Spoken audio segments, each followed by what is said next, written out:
الحمد لله نحمده ونستعينه ونستغفره ونؤمن به ونتوكل عليه ونعوذ بالله من شرور أنفسنا ومن سيئات أعمالنا من يهده الله فلا مضل له ومن يضلل فلا هادي له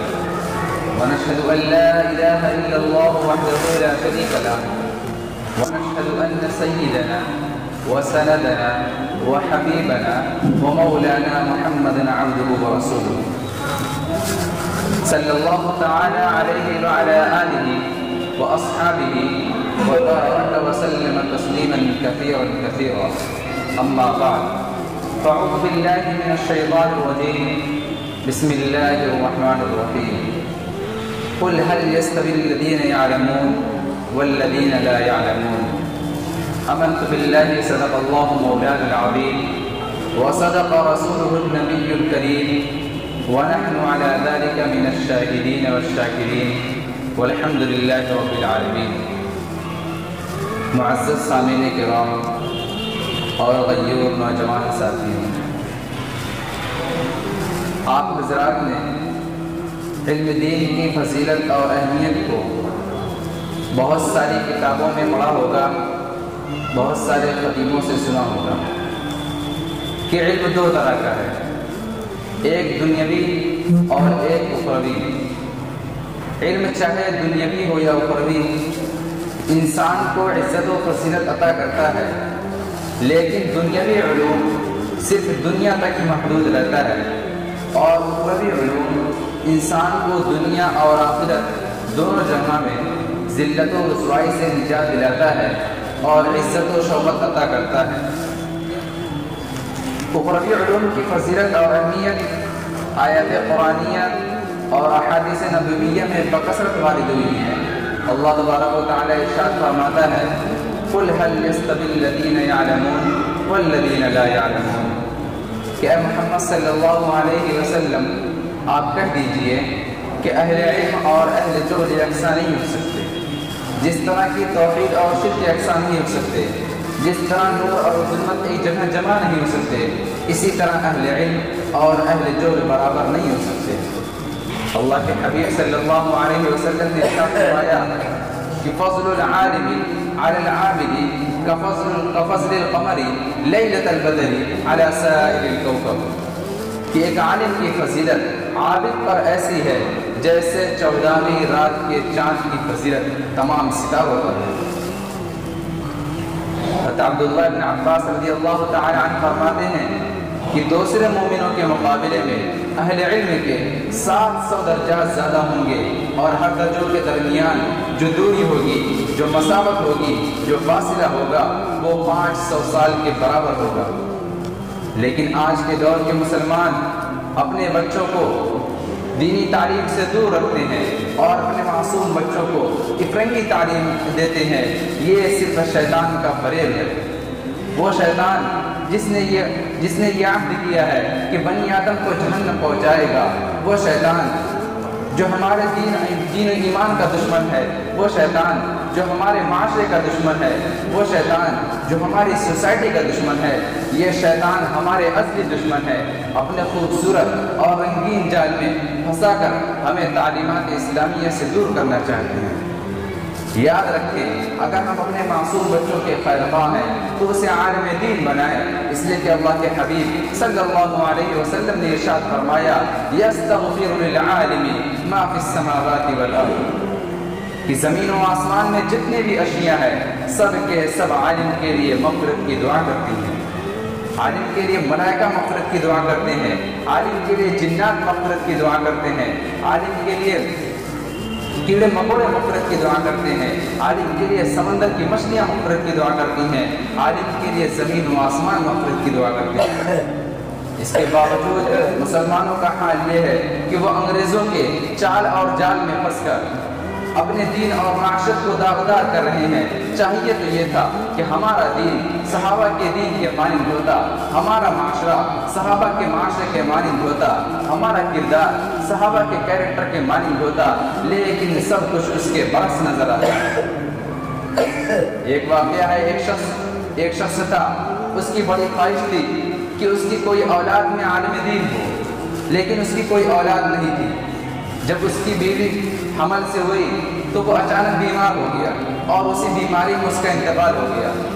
تو اس نے مرنے سے پہلے ایک وصیت کی تھی کہ اگر لڑکا پیدا ہوا تو اسے عالم دین بنانا، اور اللہ کی قدرت سے اسے لڑکا ہی پیدا ہوا۔ چنانچہ اس مرنے والے شخص کو ایک شخص نے خواب میں دیکھا کہ وہ عذاب میں مبتلا ہے۔ پھر کچھ ہی مہینوں کے بعد اسی شخص نے اس مرنے والے شخص کو عیش و عشرت کے حالت میں دیکھا تو اس سے پوچھا کہ بھائی یہ ماجرا کیا ہے؟ تو انہوں نے بتایا،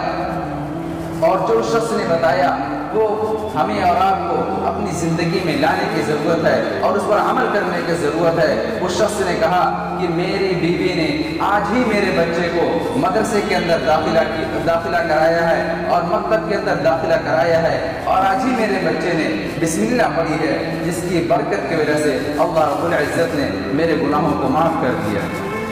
اس واقعے سے ہمیں اور آپ کو عبرت حاصل کرنی چاہیے اور اپنے بچوں کو دین کی تعلیم دینی چاہیے، اس لیے کہ عالم کے قلم کی سیاہی شہیدوں کے خون سے بھی افضل ہے۔ حضرت حسن بصری رحمۃ اللہ علیہ فرماتے ہیں کہ اگر علماء کرام کے قلموں کی سیاہی اور شہیدوں کا خون تولا جائے تو سیاہی کا وزن زیادہ ہو جائے گا۔ آج ہم کہتے ہیں کہ ہمارے بچے کو فلاں نے برباد کر دیا ہے، فلاں نے برباد کر دیا ہے، اسے سب نے برباد کر دیا، تو اسے آخر ٹھیک کون کرے گا؟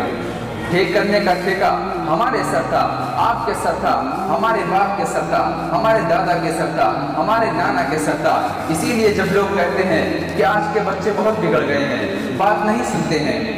تو میں یہ کہتا ہوں کہ پہلے آج کے باپ خود یہ سیکھ لیں، پہلے آج کے چچا خود تربیت لے لیں۔ کیا یہ حقیقت نہیں ہے کہ آج کے ہمارے بڑے، آج کے ہمارے گارجین، آج کے ہمارے پیرنٹس باہر بیٹھے ہوتے ہیں، ٹانگ پر ٹانگ رکھی ہیں، صدر کھلا ہوا ہے، گالی سے بات شروع کرتے ہیں اور گالی پہ بات ختم کرتے ہیں۔ جس کے باپ کا یہ حال ہے کہ وہ گالی سے بات شروع کرتا ہو اور گالی پہ بات ختم کرتا ہو، کیا اس کا بیٹا ہر وقت تسبیح لے کر چلے گا؟ کیا اس کا بیٹا ہر وقت کلمہ پڑھے گا؟ جس کے باپ دادا کا یہ حال ہے کہ ایک وقت سجدہ کرنے کے لیے تیار نہیں ہے، کیا اس کا بیٹا تہجد گزار ہوگا؟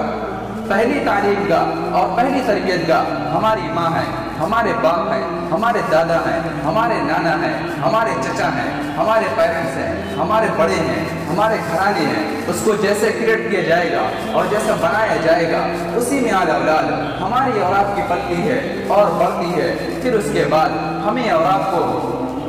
اس بچے کو لے کر مکتب میں داخلہ کرانا ہے اور مدرسے میں بھیجنا ہے، اسے کلمہ پڑھانا ہے، اسے دروس سکھانا ہے، اسے یہ بتانا ہے کہ محمد عربی صلی اللہ علیہ وسلم کون ہے، اسے یہ بتانا ہے کہ آقا کون ہے، اسے یہ بتانا ہے کہ اللہ کون ہے، اسے یہ بتانا ہے کہ اللہ خالق اور مالک ہے، اسے یہ بتانا ہے کہ ایمان کتنی بڑی دولت ہے، اسے یہ بتانا ہے کہ اسی ایمان پر جینا ہے، اسی ایمان پر مرنا ہے، اسے یہ بتانا ہے کہ یہ وہ سرمایہ ہے، یہ وہ پونجی ہے، یہ وہ دولت ہے جسے اللہ نے ہمیں اور آپ کو دیا ہے، اسے سنبھال کر رکھنا ہے۔ گھر چلا جائے، جان چلی جائے، جائیداد چلی جائے، گاؤں چلا جائے، شہر اجڑ جائے، لیکن ایمان نہ جائے، اسی ایمان پر جینا ہے اور اسی ایمان پر مرنا ہے۔ جام شہادت نوش کر کے ہمیں اور آپ کو یہ کہنا ہے کہ رب کعبہ کی قسم میں کامیاب ہو گیا۔ کون باپ ہے جو یہ بتاتا ہو؟ کون ماں ہے جو یہ بتاتی ہو؟ کون باپ، کون دادا ہے جو یہ سکھاتا ہو؟ کون نانا ہے جو یہ سکھاتا ہو؟ کون دادی ہے جو یہ بتاتی ہو؟ کون نانی ہے جو یہ سکھاتی ہو؟ سب کے ہاتھ میں وہی موبائل ہے، وہی آلے ہیں، وہی گانا ہے، وہی میوزک ہے، وہی سیریل ہے۔ پھر اس کے بعد معاشرے کے اندر ایسے بچے جو آ رہے ہیں، ایسا لگتا نہیں کہ یہ پالے گئے ہیں، ان کی پرورش کی گئی ہے، ایسا لگتا ہے کہ بس اسے انہیں ڈاؤن لوڈ کر لیا گیا ہے اور یہ آ کر 4-5 کر کے یہاں چوراہے پر، وہاں چوراہے پر، گھر کے باہر بیٹھ کر وہی گیم، وہی پب جی، وہی فری فائر۔ پب جی کے بارے میں دارالعلوم دیوبند کا فتویٰ آیا، پب جی کے بارے میں سہارنپور کا فتویٰ آیا، پب جی کے بارے میں ندوہ کا فتویٰ آیا، پب جی کے بارے میں مدرسہ عربیہ ریاض العلوم کا فتویٰ آیا، پب جی کے بارے میں علماء کرام نے بیانات دیے پبجی کے بارے میں، عالم اسلام کی مشہور شخصیت جن کی ذہانت سے، جن کی لیاقت سے کوئی اختلاف نہیں، ڈاکٹر ذاکر نائک نے بھی یہ ویڈیو بنا کر دی کہ پبجی کا کھیلنے والا مشرک ہو جاتا ہے، دائرہ اسلام سے خارج ہو جاتا ہے، اسے پھر سے کلمہ پڑھنا ہے، اگر شادی شدہ ہے تو اس کا نکاح ٹوٹ چکا ہے، اسے پھر سے نکاح کرنا ہے۔ میرے عزیز دوستوں، اسی لیے ہمارے بڑوں پر، ہمارے گارجین پر اور ہمارے پیرنٹس پر یہ ذمہ داری عائد ہوتی ہے کہ وہ ایجوکیشن کی طرف، وہ تعلیم کی طرف توجہ دیں۔ مدرسے کی تعلیم اور مکتب کی تعلیم فرض عین ہے۔ سب سے پہلے کلمہ وہیں پڑھایا جاتا ہے، سب سے پہلے درود وہیں سکھایا جاتا ہے، سب سے پہلے وہیں یہ بتایا جاتا ہے کہ محمد عربی صلی اللہ علیہ وسلم کون ہے، سب سے پہلے وہیں یہ سکھایا جاتا ہے کہ آقا کون ہے، سب سے پہلے وہیں یہ بتایا جاتا ہے کہ اللہ کون ہے، سب سے پہلے وہیں یہ بتایا جاتا ہے کہ آپ پیدا کہاں ہوئے، آپ مکہ میں کتنے سال رہے، مدینہ میں کتنے سال رہے، آقا کی وفات کہاں ہوئی۔ جب ہم یہ نہیں بتائیں گے تو 25-30 سال کا نوجوان جب اس سے یہ پوچھا جائے گا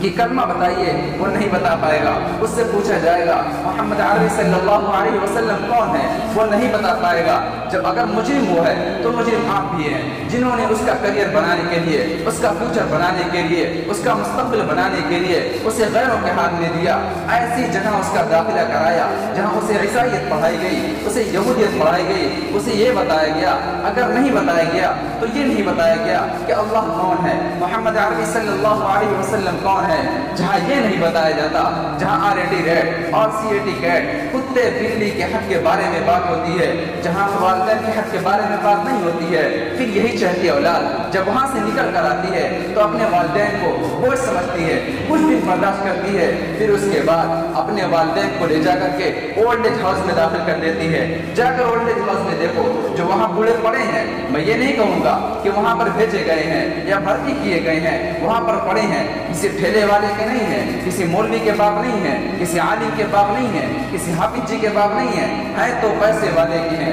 کیونکہ انہوں نے یہ بتایا تھا کہ بیٹا پیسہ ہی سب کچھ ہے، نہ والدین کا حق معلوم ہے۔ کون بتاتا ہے؟ مکتب کی تعلیم میں وہی کوئی مولوی صاحب 2-4 ہزار کی تنخواہ میں، جنہیں ہم اور آپ گری نگاہ سے دیکھتے ہیں، ایک ٹائم کا کھانا دینا بھی ہمیں دشوار لگتا ہے۔ اگر یہ دشوار لگتا ہے تو پھر یہ مان کر چلیے کہ ہم اور آپ اپنی زندگی تباہ کر رہے ہیں اور برباد کر رہے ہیں، اور وہی لڑکا جسے ہم نے کانوینٹ میں پڑھایا اسی دنیا میں ہی بدلہ دینا شروع کر دیتا ہے، اور ایسے لڑکے عام طور پر جنازے میں شریک نہیں ہوتے ہیں یا پھر شریک ہونے کے لائق نہیں رہتے۔ اسی لیے میرے عزیز دوستوں، ہمیں اور آپ کو چاہیے کہ پہلے مدرسے کی تعلیم دیں، اس کے بعد چاہے اسے ڈاکٹر بنائے، اسے انجینئر بنائے، اسے پائلٹ بنائے، اسے وکیل بنائے، اسے کچھ بھی بنائے، لیکن پہلے علم دین کی تعلیم دیں، اسے پہلے مکتب کی تعلیم دیں۔ اگر اسے سکھایا گیا ہوگا، اسے بتایا گیا ہوگا والدین کے حق کیا ہے، والدین کے حقوق کیا ہے، تب جا کر وہ آپ کے لیے ایثار ثواب کرے گا، آپ کی قبر پر جائے گا، آپ کے لیے ایثار ثواب کرے گا۔ اور اگر اسے نہیں بتایا گیا ہوگا تو پھر وہی قبر پر جا کر RAT ریٹ اور CAT کیٹ کرے گا۔ ظاہر اسے بتایا نہیں گیا، اسے معلوم نہیں، کون بتاتا ہے؟ وہی مولوی صاحب جنہیں ہم اور آپ گری نگاہوں سے دیکھتے ہیں، اور عالموں کی کوئی غلطی بھی مل جاتی ہے، غلطی نہیں ہوتی ہے، پھر بھی اسے اچھالنا شروع کر دیتے ہیں۔ اور مکتب میں اگر کوئی معمولی غلطی دی جائے تو ہم کہتے ہیں کہ یار یہ سب بند کرو، کون جائے گا چندہ دینے؟ اگر یہ چندہ دینا بھاری لگتا ہے تو پھر مان کر چلیے یہ چندہ دینا بھاری لگتا ہے، اور اسکولوں کے اندر اور بڑے بڑے کالجوں کے اندر زیادہ زیادہ فیس دے کر خود کو برباد کرنا یہ اچھا لگتا ہے، تو پھر مان کر چلیے کہ ہماری اور آپ کی، ہمارا اور آپ کا فیوچر خراب ہے۔ اگر آپ چاہتے ہیں کہ اپنے بچے کے لیے جس طرح آپ جوانی میں اس کے لیے تڑپتے تھے وہ بھی آپ کے لیے تڑپے، تو اس کے لیے ضروری ہے کہ پہلے دین کی تعلیم دیں، اس کے بعد آپ دنیا کے کسی کونے میں بھی بھیجیں، انشاءاللہ اس کا عقیدہ درست رہے گا۔ اللہ تبارک و تعالی ہمیں چند کاموں پر عمل کی توفیق عطا فرمائے۔ وآخر دعوانا ان الحمد للہ رب العالمین۔